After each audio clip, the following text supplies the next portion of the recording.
प्यारे बच्चों नमस्कार। अभी इस समय आप घर पे पढ़ाई कर रहे होंगे।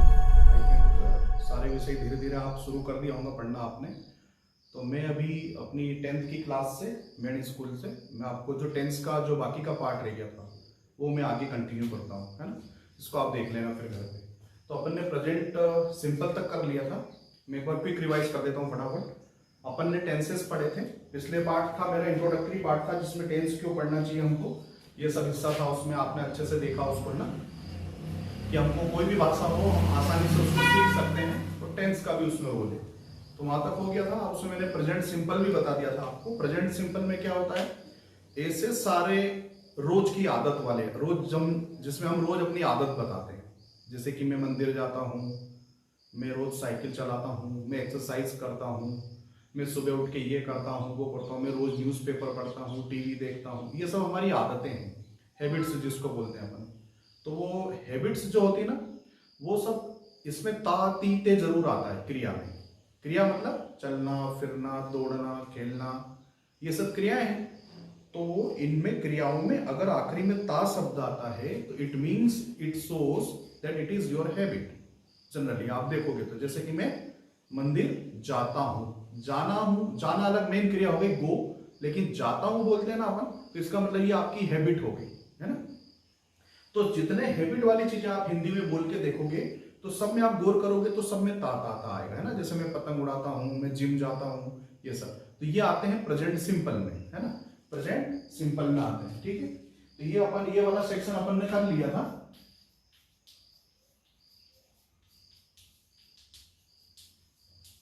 ये वाला सेक्शन अपना हो गया था प्रेजेंट सिंपल, है ना। ठीक है, चलो इसमें कोई सब कैसे आते हैं, ता ती ते वाले, जिनमें क्रियाओं के अंत में क्या आता है, ता ती ते। क्रिया के अंत में यानी कि वर्ब के अंत में, है ना। जैसे कि गो मेन क्रिया हो गई, है ना, और प्ले हो गई। ठीक है, तो हिंदी में अपन ये लगाएंगे उसमें, लेकिन हिंदी में क्या बोलते हैं उसमें, जाता था, है ना, वो खेलता था, ये सब चीज आ जाएगी। चलिए अब ठीक है, अब अपन ये वाला सेक्शन पूरा हो गया था। अब अपन आगे वाला इसका पार्ट कंप्लीट करते हैं, प्रेजेंट कंटिन्यूस का। तो प्रेजेंट कंटिन्यूस के लिए मैं आपको सिंपली बता रहा हूं कि प्रेजेंट कंटिन्यूस की पहचान क्या है, हम उसको कैसे यूज करते हैं, कहां पर यूज करते हैं, है ना। देखिए जैसे हिंदी में हम लोग जो भी चीजें वर्तमान में चल रही है, मैं अभी आपको पढ़ा रहा हूँ, आप मेरा वीडियो देख रहे हो, हवा चल रही है, पक्षी उड़ रहे हैं, बाहर से आवाज आ रही है, ये जितने सेंटेंस में बोला अभी, ये सब प्रेजेंट कंटिन्यूस का पार्ट है। अंग्रेजी में इनको हम प्रेजेंट कंटिन्यूस कहते हैं, है ना। कंटिन्यूटी में जो चीजें चल रही है आपके, और ये भी हम आगे आगे इसको डिटेल में समझेंगे। प्रेजेंट का मतलब वर्तमान, और कंटिन्यूस यानी कि जो वर्तमान में आप देख रहे हो जो चल रहा है वो इसका हिस्सा है। तो इसकी पहचान कैसे करेंगे हम, अभी हम चूंकि सीख रहे हैं, तो इसकी पहचान के लिए सबसे अच्छा वर्ड है कि रहा है, रही है, रहे हैं, है ना। अगर कोई सिंगल व्यक्ति पढ़ रहा है तो हम बोलेंगे वो पढ़ रहा है, पढ़ रही है, पढ़ रहे हैं, बहुत सारे लोग हैं तो पढ़ रहे हैं। तो रहा है, रही है, रहे हैं, ये इसकी पहचान के शब्द हैं जो क्रिया के अंत में आते हैं। प्रेजेंट सिंपल में ता है, ती है, ते है आते थे, है ना, कि वह मंदिर जाता है, वह मंदिर जाती है, वह खाना खाता है, वह जिम जाता है, रोज की आदत। और इसमें रहा है, रही है आएगा, है ना। तो अंग्रेजी में इसके लिए हम क्या सेंटेंस स्ट्रक्चर होगा, इसके लिए होगा सब्जेक्ट प्लस वर्ब और प्लस वर्ब में हम लगाएंगे आईएनजी। ठीक है, सॉरी थोड़ा सा छूट रहा है इसमें, इज एम आर आएगा, is am are helping verb बोलते हैं इनको। और फिर वर्ब की फोर्थ फॉर्म, वर्ब की फोर्थ फॉर्म यानी कि आईएनजी जिसमें लगा। ठीक है, ये हो गया अपना सेंटेंस कंप्लीट। इस फार्मूले के आधार पर आप जितने चाहे सेंटेंस बना सकते हो। ठीक है, क्या है फार्मूला, सब्जेक्ट जो सहायक वर्ग है प्रेजेंट कंटिन्यूस की is am are plus verb की फोर्थ फॉर्म। अब देखिए अपन उदाहरण लेते हैं फटाफट। सब्जेक्ट कौन हो गया, सब्जेक्ट मैंने आपको बताए थे पिछले टॉपिक में, बताओ सब्जेक्ट कौन कौन से होते हैं। बोलो, आई, मैं अकेले के लिए आई, है ना, you, we, they, he, she, it, ये सब याद है ना। हाँ, तो ये मेन सब्जेक्ट हो गए। मैं कोई काम कर रहा हूं तो क्या बोलूंगा, आई एम डूइंग। तुम कर रहे हो तो क्या बोलेंगे, यू आर डूइंग, है ना। कोई वो लोग कर रहे हैं दूसरे जो हमारे पास नहीं है यहाँ, दूसरे, तो अपन बोलेंगे दे आर डूइंग, है ना। कोई एक बंदा कर रहा तो बोलेंगे ही इज डूइंग, लड़की है तो सी इज डूइंग, कोई पर्टिकुलर व्यक्ति कर रहा तो उसका नाम ही लेना पड़ेगा कि Ram is doing, Ram is going, है ना, समझ गए ना। ये सब्जेक्ट स्ट्रक्चर इस फार्मूले में रख के आप कितने ही सेंटेंस बना लेना, बहुत सारे। एक अपन लेते हैं क्विक एग्जांपल, राम, है ना, राम अपना सब्जेक्ट हो गया, इज एम आर, अब ये मैंने आपको बता दिया पहले कि राम के साथ क्या लगेगा इसमें से, इज की एम की आर, क्या लगेगा, राम एम गोइंग, कभी सुना तुमने, नहीं सुना होगा। राम आर गोइंग, ये भी बड़ा पता लगेगा। राम इज गोइंग, करेक्ट है ना, तो राम इज गोइंग, राम जा रहा है। अभी सेंटेंस को अपन एनालिसिस करते हैं। राम सब्जेक्ट हो गया, इसमें से अपन ने इज ले लिया, और वर्ब क्या है, गो, वर्ब क्या है, गो, इसमें अपन ने क्या लगा दिया, आईएनजी। तो ये सेंटेंस पूरा हुआ कि राम इज गोइंग। अब यहाँ कुछ भी ले लो आप, अब मैंने जितने सब्जेक्ट आपको बताए, I, you, we, they, he, she, it, सबके साथ इसको जोड़ के बना लेना एक एक बार, ये उसका मेन फार्मूला हो गया। अच्छा, अब जरूरी थोड़ी कि हम हर बार फार्मूले में हाँ वाले सेंटेंस ही बोले अपन कि राम जा रहा है। कभी मुझे ऐसा बोलना पड़ा कि राम नहीं जा रहा है, तो फिर ऐसे सेंटेंस कैसे बनाओगे आप। तो उसके लिए बेहद जरूरी है कि एक इस सेंटेंस को हम 4 प्रकार से लिखें। कौन कौन से, एक तो हाँ वाले सेंटेंस जिसमें हम हाँ करते हैं कि राम इज गोइंग। दूसरे अपन बनाएंगे नेगेटिव, जिसमें राम नहीं जा रहा है ऐसा बोलना पड़े। तो उसके लिए अपने को इसी सेंटेंस के 4 पार्ट बनाना पड़ेंगे। कौन कौन से, मैंने आपको वो भी बता चुका हूं, फिर भी क्विक रिवीजन कर देते हैं। एफर्मेटिव यानी कि सारे हाँ वाले, सब में हाँ है, किसी में ना नहीं। नेगेटिव मतलब कि ना वाले, जिसमें ना होती कि नहीं मैं नहीं जा रहा हूं, वो नहीं जा रही है ना, समझ गए ना, ना वाले सेंटेंस। तीसरा क्वेश्चन वाले कि क्या राम जा रहा है, क्या मम्मी खाना बना रही है, क्या सीता पढ़ रही है, क्या मनीष स्कूल जा रहा है। ये सब क्या वाले सेंटेंस हो गए, जो कि हमको दैनिक जीवन में बहुत बार जरूरत पड़ती है ना। मालवी भाषा में बोले तो कैसे कैसे बोलेंगे इसको, जाइए कहीं, जाएगा कहीं, ये वही वाले सेंटेंस है जिसमें क्वेश्चन टैग लगा हुआ, ठीक है ना। अब इसके बाद एफर्मेटिव नेगेटिव हो गया। अब नेगेटिव सेंटेंस में बस हमको नॉट लगाना है, लेकिन नॉट कहां पर लगाओगे, सहायक क्रिया के बाद, इज के बाद। राम इज नॉट गोइंग, सबने सुना हुआ है, सबको याद है, गलत किसी के मुंह से नहीं निकलना, पक्का बेफिक्र रहो। लेकिन इसको हम लिख के देख लेंगे एक बार, तो ये चीज पक्की हो जाएगी। डन, चलिए अपन एक सेंटेंस बना लेते हैं। तो इसका मुझे नेगेटिव बनाना है, तो राम इज नॉट यहां लगाना है, नॉट गोइंग, ये हो गया sentence, Ram is not going. अब अगर ये सेंटेंस बना लिया है तो इसके बाद वाला बहुत सरल हो जाएगा। इसके बाद वाला सेंटेंस है प्रश्नवाचक, कि इसी सेंटेंस को अपन प्रश्न में कैसे बोलेंगे कि क्या राम जा रहा है, क्या मनीष स्कूल जा रहा है, क्या सीता खाना बना रही है, क्या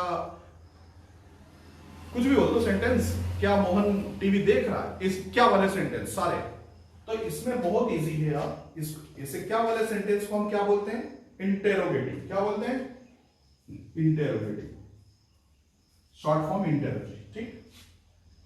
इसमें आपको कुछ नहीं करना है, ये इज को उठा के फ्रंट पे रखना है, सहायक क्रिया को। इसमें सहायक क्रिया इज है ना, ये सहायक क्रिया कितनी, इज एम आर, इसको आगे रखना। जैसे कि मुझे बोलना है कि क्या मैं महू जा रहा हूं, तो इसमें एम आगे आ जाएगा, am I going to Mhow. क्या वह जा रहा है, इज ही गोइंग। क्या वह जा रही है, इज सी गोइंग। क्या वे लोग जा रहे हैं, आर दे गोइंग। और क्या राम जा रहा है, तो इज राम। अब इज यहां पर कैपिटल लेना पड़ेगा, है ना, ये सेंटेंस का पहला word capital, is Ram going, ये सब हो जाएगा। और क्वेश्चन मार्क ना भूलें, है ना, क्वेश्चन मार्क हमको इंडिकेट करता है कि कुछ पूछ रहा सामने वाला बंदा, ठीक है। तो ये इज राम गोइंग। अब आखिरी सेंटेंस इसमें बचता है कि जिसमें प्रश्नवाचक भी है और मना करना भी है। ऐसे सेंटेंस हम बहुत सारे बोलते हैं दिन भर में। क्या आप नहीं चाह रहे हो, चल रहे हो मेरे साथ, ये अफर्मेटिव हो गया। नहीं चल रहे हो, ये नेगेटिव हो गया। क्या आप मेरे साथ चल रहे हो, ये इंटरोगेटिव हो गया। क्या आप मेरे साथ नहीं चल रहे हो, ये कौन सा हो गया, इंटरोगेटिव नेगेटिव, लास्ट वाला। तो ऐसे सेंटेंसेस में हम बहुत ही सिंपल है, सब्जेक्ट के बाद अपने को वापस नॉट लगा देना है। जैसे कि इस सेंटेंस में इसको शॉर्ट फॉर्म में IN, interrogative negative, is Ram not going, है ना। ये सेंटेंस चारों हो गए क्या राम हमारे साथ नहीं जा रहा है, इसका मतलब ये हो गया। अब इसके आगे जितनी डिटेल है वो आप जोड़ते जाओ। क्या राम हमारे साथ नहीं चल रहा है। अंग्रेजी और हिंदी के सेंटेंस में सबसे बड़ा फर्क क्या होता है, अंग्रेजी में जितनी सारी डिटेल है सेंटेंस की वो अपन लास्ट में जोड़ते हैं। कहाँ जोड़ते हैं, लास्ट में। जैसे कि मैं चाय पीता हूं, आई टेक टी। मैं सुबह 6 बजे चाय पीता हूं, अब इसमें मैंने 6 बजे का ऑप्शन भी जोड़ दिया, तो आपको डरने की आवश्यकता नहीं है। इसमें आप जो 6 बजे वाला सेंटेंस है वो आखिरी में ही जुड़ना है कि I take tea at 6 AM in the morning. मैं सुबह 6 बजे भावेल सर के साथ चाय पीता हूं। अब ये बड़ा सेंटेंस हो गया, डरने की आवश्यकता फिर भी नहीं है, क्योंकि अब सारी डिटेल फिर से आखिरी में जुड़ेगी। I take tea at 6 o'clock in the morning with Bhavel sir, ऐसे। ओके।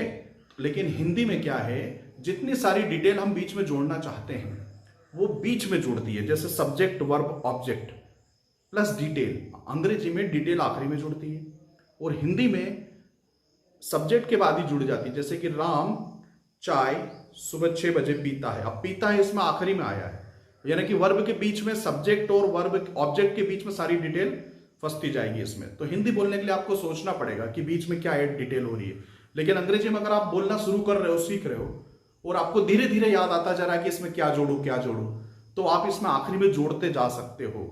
जैसे कि आई टेक टी, जैसे मैं नया नया सीख रहा हूं तो मैं कैसे बोलूंगा, I take tea generally at 6 AM in the morning with Bhavel sir and his family, occasionally या कभी कभी, या समटाइम्स, या मंडे। या फिर मुझे याद आया कि मैं भावेल सर के साथ न्यूज़पेपर पढ़ते हुए सुबह 6 बजे चाय पीता हूँ, इतनी सारी डिटेल आ गई, तो I take tea with Bhavel sir at his home with while reading newspaper. तो ये सारी चीजें मुझे सोचते सोचते भी बोल सकता हूं, क्योंकि इसमें सारी डिटेल आखिरी में जाती जा रही है ना। तो इज इट इजी और नॉट, ये मतलब सरल है ना हिंदी से, तो ऑब्वियस सी बात है कि सरल है, क्योंकि इसमें डिटेल हम कहां जोड़ रहे हैं, आखिरी में, at the last of the sentence. तो आप सोचते सोचते भी बोल सकते हो, राइट। लेकिन हिंदी में ऐसा नहीं है। हिंदी में आपको बोलने के पहले सारा सेंटेंस पता होना चाहिए क्या बोलना है, क्योंकि आपको तुरंत सब्जेक्ट कर्ता के बाद और कार्य के बीच में उस चीज को लेना पड़ेगा जो आपने सोचा है, राइट।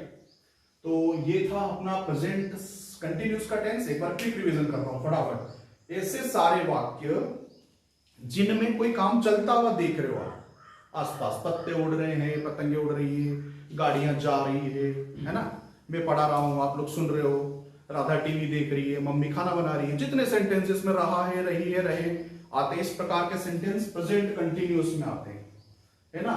इनका स्ट्रक्चर ये है, सब्जेक्ट इज एमआर, वर्ब की फोर्थ फॉर्म यानी कि इसमें आईएनजी लगता है, और इस प्रकार से सेंटेंस स्ट्रक्चर है। तो अब आप इसको फटाफट वीडियो को पॉज करके कॉपी में फटाफट लिखो, इसके करीबन 50 से 60 सेंटेंस बनाओ, फिर अपन आगे बात करते हैं।